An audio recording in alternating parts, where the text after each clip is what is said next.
Before we get started, I just want to point out one thing I'm really liking about the Pokemon anime at the moment. So if you've noticed, Ash has been meeting Pokemon of species that will eventually be on his team, but not those specific Pokemon. So it's kind of like a foreshadowing. We've seen a Totodile, Ash is eventually going to have a Totodile, same with Cyndaquil, same with Chikorita, same with Donphan in this episode. Although Heracross is kind of an outlier because Ash met Heracross and then caught Heracross straight away, but that's probably just to keep us on our toes. So wow. Have Pokemon actually learned to write?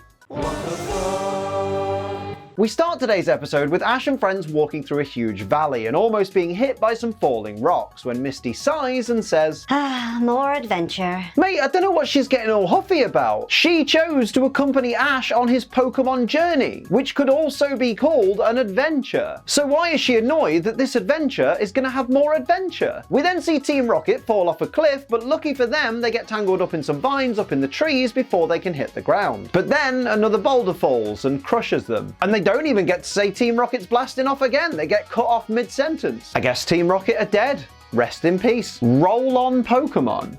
No thanks, I prefer spray. According to the Pokedex, Donphan is known for its powerful tackle attack. Yeah, you heard. Powerful tackle attack. Mate, with a base power of 40, nobody has a powerful tackle attack. Apparently, the length of Donphan's tusks indicate its level. First I've heard of it. Although technically, at the time this episode first aired, that was the first anyone had heard of this little factoid. But regardless, I've got to ask, why did they never implement this in the games? Imagine how cool it'd be when your Phanpy first evolves into Donphan. It's got little tiny tusks, but then by level 100, they're absolutely massive. That'd be amazing. Sort it out, Pokemon. Ash and Brock argue about who should get to catch this Donphan, and Brock explains that because it's a young Donphan, it needs to be raised by a competent Pokemon breeder, like him. Brock likes them young. Confirmed. As the Donphan starts walking away, Brock says they can't let it get away, and then sends out Onix. Yeah, that's right, Brock sent out a Pokemon that is weak to the ground type, the type that Donphan is. You know what, Brock? Maybe you aren't as good a trainer as you were just saying you were. The Donphan knocks out Brock's Onix with a single turn of rollout, a move that Onix in fact resists. Brock's Onix is garbage. Pass it on. Mate, they make Ash's Heracross look like an absolute badass here. After it batters Donphan with a tackle attack, it then counters Donphan's rollout with a horn attack that sends Donphan crashing into a tree. Mate, they need to showcase Ash's Pokemon like this more often. And look at Ash being so effective with a brand new Pokemon. Who are you? And what have you done with Ash Ketchum? Suddenly, this bird turns up and reveals that Donphan is in fact her Pokemon. And she even suggests taking legal action against Ash and his friends. Not being funny though, love, but your Donphan was out in the forest by itself, so you can't really blame Ash and friends for thinking it was probably a wild one. You need to take better care of your Pokemon, I reckon. And I reckon you guys should take care of the like button by giving it a lovely tap. And of course, share this video on social media so it does better in the algorithm, and leave a lovely comment down below. And if you can't think of a lovely comment, leave something generic like diddly diddly do. Sometimes I watch these videos while I poo. Or just comment the name of the secret Pokemon I've hidden somewhere in the video. And if you're new here, hit the subscribe button and turn on all notifications so you never miss an episode of Pokemon WTF Moments or anything on my channel. Thank you very much for getting us to 1.75 million subscribers. I know it doesn't look like that, but if you subscribe today, maybe YouTube will add that extra 0. And as always, don't forget to check out my live streams over on Twitch, otherwise you'll miss out on stuff like this. We could do close combat in agile style.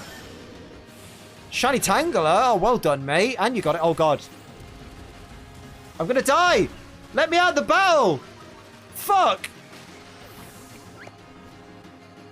God damn it. I love that they're still fighting. Just drowning mid-battle, you know, just chill drowning. Brock begins his usual incel shtick of hitting on women and making them extremely uncomfortable, and learns that the woman's name is Rochelle. But Brock, mate, you're holding the poor girl by the wrists like a bloody psychopath. You're wanting her to think you're some kind of dreamboat, but at the rate you're going, she's gonna think you're a serial killer. Ash then asks Rochelle for a battle, and she replies, Thanks, Ash, but I think this little one's had enough battling for today. Wait, how do you know Ash's name? He never said it, and Brock's only introduced himself. So how does Rochelle know his name's Ash? Answers on a postcard. I don't really know what's going on with Donphan's cry, but does anybody else just hear Psyduck's in-game cry whenever Donphan speaks? Seriously, all I hear is... It's literally the same cry. Donphan is a Psyduck. Confirmed. Direct quote from Ash. Don't worry, Heracross. We'll win a real battle soon. Ash, mate, don't be so bloody dramatic. You've had your Heracross for all of one episode. It's not like it's gonna die tomorrow. As Brock's busy simping over Rochelle, Ash thinks he's in love with her amberite necklace and says, It's just a rock. "Excuse me, mate, show some respect. I'll have you know a rock can be very beautiful. Thank you very much." So it turns out Team Rocket survived being crushed by the rock and are gonna dig for amberite in order to get rich. Meowth then recalls overhearing a conversation between two guys where they said you'll need a Donphan to sniff for amberite. He even says, Having a Donphan's like having a gold mine. It's not though, is it? Because if that was the case, word travels fast, so every Donphan trainer in the world would be filthy rich. And I'm willing to bet that most of them probably aren't. Direct quote from Rochelle. Give it a good sniff. Am I still watching Pokemon? So after Team Rocket steal Rochelle's Donphan, we see them trying to convince it to dig for amberite. But it's only being held by a small rope around its body. Donphan, mate, why aren't you attacking Team Rocket right now? You have full use of your arms and legs and tusks and teeth. And you're definitely stronger than Meow. Don't tell me you've gone and got Stockholm Syndrome this quickly. James thinks the best way to get Donphan to help is to coddle it with kindness and gives us this direct quote. A smart little Pokemon like you deserves a little snack. Enjoy it, Donphanny. Ha, Donphanny. Fanny means butt. Don Booty. Although here, where I'm from, Fanny means vagina. Don Minge. When Rochelle is in the forest searching for Donphan, Misty overhears her and calls out her name to get her attention. And Rochelle responds, Misty?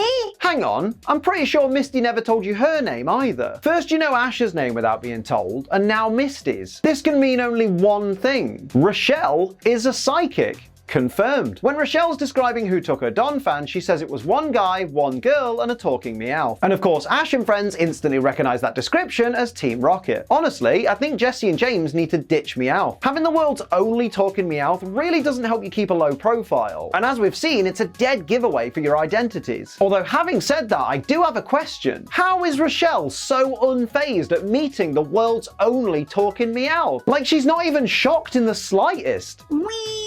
Actually, Liam, I think you'll find Rochelle's more concerned about her Donphan being stolen to worry about a talking Meowth. I mean, that's fair, but even before Donphan was actually stolen, she didn't even question it. After leading Team Rocket over to a spot where they begin digging, hoping they found amberite, we can clearly see that Donphan is no longer tied up at all. So why isn't it running away? Or rolling away? Like, I'm pretty sure you can outspeed these three, mate. Use your noodle. The next scene begins with a shot of Brock's Zubat, and when I looked at it, I thought its wings looked a bit weird. Like, I always thought the back of Zubat's wings were completely blue, but in this shot, they're the same as the front of its wings. So of course, I went to check the Pokedex in Legends Arceus to have a look. And lo and behold, I was right. The animators goofed up Zubat's wings here. But while I was there, I took a quick look at Golbat's wings, and now I can see why they probably made the error. Because the back of Golbat's wings are exactly the same as the front, weirdly. And let me just say, I hate it. I don't like it, it looks odd. Not to worry though, just get its friendship high enough and evolve it into Crobat, and its wings go back to normal. How bizarre. Direct quote from Brock. No use, guys. It's not working. Zubat Supersonic isn't working out here. I mean, obviously, there are no Pokemon around to confuse, and even if there were, Supersonic's accuracy is garbage. Well, actually, Liam, I think you'll find Brock was using Zubat Supersonic to try and locate Rochelle's Donphan. Oh. Was it really? Well, there's the problem then. That's not what Supersonic does. It confuses things. Come on, guys. This is basic Pokemon 101. Rochelle blows a kind of dog whistle that summons 3 more Donphan, and Ash says, Herd. and I just have to say, fantastic wordplay, Pokemon. Well done. Having said that, I do have another question. Why didn't she use that whistle ages ago? She literally has a whistle that calls her other better trained Donphan to wherever she happens to be, and she knows that these Donphan can find the other Donphan by scent or whatever, so why would she wait this long to bother calling them? She even waited around while Brock tried to use his Zubat when she could have just blown this whistle right off the bat. Rochelle is a numpty. Pass it on. When Ash and friends catch up to Team Rocket, a battle breaks out, and Jessie sends out Arbok and James sends out Victory Bell. Brock responds by sending out Onyx, a rock and ground type, who's 4 times weak to James's grass Pokemon. Brock, mate, I thought you were meant to be the best trainer of the group. Maybe Ash would have been the better option to catch Donphan, you know, if it had been wild. Although Brock needn't worry because James tells Victory Bell to use Wrap Attack, a normal type move, which Onyx resists. Mate, when are the trainers in this anime gonna realize? Type advantage doesn't matter if you're using a move the opponent resists. You need to be using super effective moves. Although now, James needn't worry because Brock went for a Bind Attack rather than going for an attack that would deal a lot of damage, and thus giving Victreebel the opportunity to knock out Onix with Sleep Powder. I say knock out because in the anime, falling asleep means your Pokemon is as good as fainted, because apparently nobody carries Awakenings or full heals. Granted, there are things I don't always carry with me, but just know I'm always packing GFuel! That's right, it's time to talk about GFuel, the energy formula with barely any calories, zero sugar, and a whole heap of wonderful flavors like the lovely, delectable Tetris Blast that I'm drinking today. If I were to describe the flavor of Tetris Blast, I'd say, you know those sweets, that candy that tastes a bit like a rainbow? I'm not going to say the name, but you know what I mean. Tastes like that. If you put all of those sweets in your mouth at once, it tastes just like that. And who hasn't done that? And who doesn't love that? And best of all, if you use code ACE at checkout, you'll get 10% off your GFuel order while supporting this wonderful channel. Thank you to everybody that uses code ACE. It helps us out so incredibly much. Oh, that is absolutely wonderful. Go and get yourself a tub of Tetris Blast today, or the special Tetris Collector's Box, which I think is still available. Whatever you get from the GFuel website, use code ACE in the checkout box, save 10% on your order, and help support us. Thank you very much. Remember though, GFuel is for over 18s only, because children don't need caffeine. They're annoying enough as it is, and because it contains caffeine, drink it responsibly. Don't be a dickhead, dickhead. Direct quote from Ash. Now it's our turn, Misty. Wait a minute. Why wasn't it your turn before? Brock was just in a 2-on-1 battle against Team Rocket and you stood around doing nothing. And now that he's been beaten, only now are you two gonna team up and try and save the day? Imagine watching on as your friend gets bodied in a fight without even trying to help. That's not very protagonisty. Ash sends out Heracross and Misty sends out my boy. Okay, suddenly this episode, which frankly started off as kind of a 4 out of 10, just shot up to a solid 8.5. Look, I don't make the rules, I just... No, I guess I do make the rules, don't I? But who cares? It's my boy! Poliwag is a boss-ass bitch of a blue baby, and I love him. Mate, look how sore that Victreebel looks. Could Pikachu ever do that? Of course not. Pikachu's a pussy bitch. But Poliwag, that's a beast right there. He literally defeats Victreebel with double slap and bubble. He makes this Victreebel look like a goddamn newly hatched Bellsprout, mate. Say what you want about Misty being a crap trainer, because she is. But this boy right here earns his King's Rock. Listen, I don't know whose idea this was, but whoever's idea it was to give Heracross the most brutally awesome looking tackle attack in the history of this show needs to be knighted. It's the first time I've ever seen a Pokemon use tackle and thought, Jesus Christ, that looked gnarly. I felt that. And it's like that every time, especially with the way they repeat the animation like 3 or so times to really hammer home the impact. Wow, I know I always say not every WTF moment has to be negative, but that was like 3 positive ones in a row. Better get back on track. I know. I don't know why Ash switched over to Horn Attack. All Heracross does for it is scoop Team Rocket up and gently toss them into their hot air balloon. Don't water down his brutality, mate. Let him pummel them into dust a bit more. Honestly, compared to his tackle animation, Heracross's Horn Attack just looks so weak. This isn't what I want to see from Ash's Heracross. I want to see more of the other stuff. Well, actually, Liam, don't you normally complain when trainers get their Pokemon to use moves that have lower base power than other moves they know? Sure, but if they're willing to make the weaker moves look 1,000 times more punishing, I'm willing to make exceptions for them. Ash gets Pikachu to use Thunderbolt to pop a hole in the hot air balloon. Mate, why did you let Pikachu take all the glory and land the final blow? Do you know whose horn could have popped that balloon and saved the day and is standing right there? That's right, Heracross. Hell, I reckon his tackle attack could have burst that balloon, given the chance. Hashtag justice for Heracross. Brock says Rochelle must be impressed by them, and Rochelle says, Oh, I am, Brock. You were all amazing, but the one I fell in love with was Pikachu, naturally. Are you having a laugh, mate? Pikachu. Pikachu did bugger all until the very end. Heracross nearly turned Arbok inside out. And Poliwag defeated a fully evolved Pokemon with the weakest, not very effective move it can learn. I tell you what, sod Michelle, she's a moron and clearly doesn't recognize greatness. Probably why she trains Donphan. Nah, that's not fair. I shouldn't take my frustration out on the poor Donphan. You know what? No, I don't care. Fuck you, Donphan, Rochelle, and fuck you too. Rochelle asks Ash and friends if they'd like to see a demonstration of how the Donphan find Amberite. Mate, do you realize how boring that sounds? Like, did you say that sentence in your head before you said it out loud? It just doesn't sound interesting at all, does it? Like, that sounds about as interesting as if I asked someone if they'd like a demonstration of me looking for my lost keys. Spoiler alert, it's just me walking around my house looking on random surfaces without moving anything out of the way to see if my keys might be under them, and eventually just giving up without making any real effort and just asking Sophie if she can find them. Now, Now, one thing I've always hated in Pokemon, and I'm certain I'm not alone in this, is stuff like this, where a trainer has 4 Donphan. And do you know what their names are? Donphan.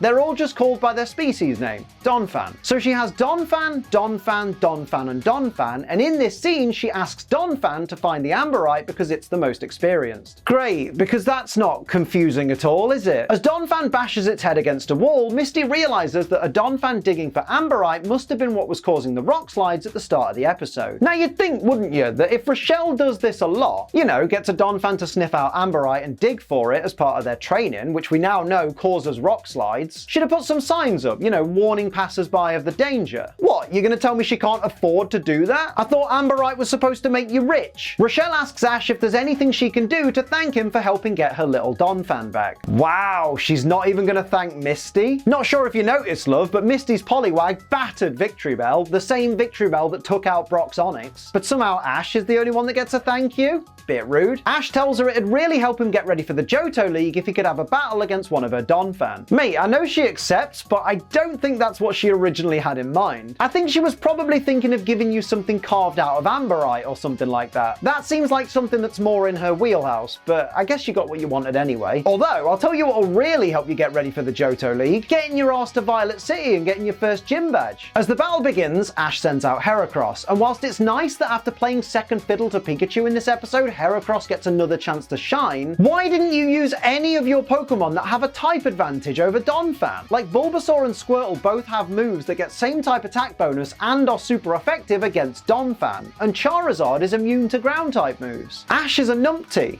Pass it on. Donphan goes to use Tackle and Ash tells Heracross to use Endure. Wait, does that mean Ash didn't think that Heracross would survive the Tackle attack otherwise? I mean, that makes sense since Heracross did just battle Team Rocket, although it didn't take a hit, but then again maybe it's tired and maybe that equates to some kind of loss of HP? But if you were worried about Donphan's Tackle attack being too strong for your Heracross, why didn't you use Bulbasaur or Squirtle who could attack from a distance with super effective moves? Direct quote from Ash. Okay, now give it a toss. Phrasing. But also, That's not a move.